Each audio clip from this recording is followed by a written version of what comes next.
చేసేవాడు. ఒకరోజు రామయ్య అడవికి వెళ్ళి కట్టెలు కొడుతూ ఉండగా అతని గొట్టలి నదిలో పడిపోయింది. నది పక్కన కూర్చొని ఏడుస్తూ కూర్చున్నాడు.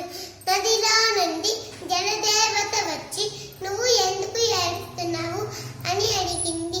రామయ్య జరిగిన విషయం చెప్పాడు. సరే సరే, నీ గొట్టలి తెచ్చిస్తాను అని చెప్పి వెళ్ళింది. నదిలో నుండి బంగారు గొట్టలి తీసుకొని వచ్చింది. దానిని చూసి, అది నాది కాదు అన్నాడు. రెండోసారి వెండి గొట్టలి తెచ్చింది. దానిని చూసి, ఇది కూడా నాది కాదు అన్నాడు. చివరికి నదిలో నుండి ఇనుప గొట్టలి తెచ్చింది. దానిని చూసి, అదే నా గొట్టలి అన్నాడు. రామయ్య నిజాయితీకి జలదేవత సంతోషించి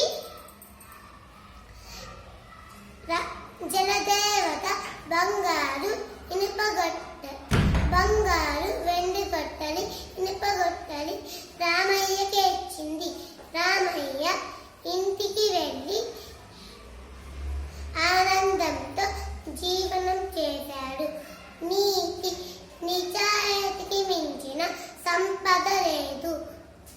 మనము ఎప్పుడు కూడా మనది కాని వస్తువులను తీసుకోకూడదు. Thank you.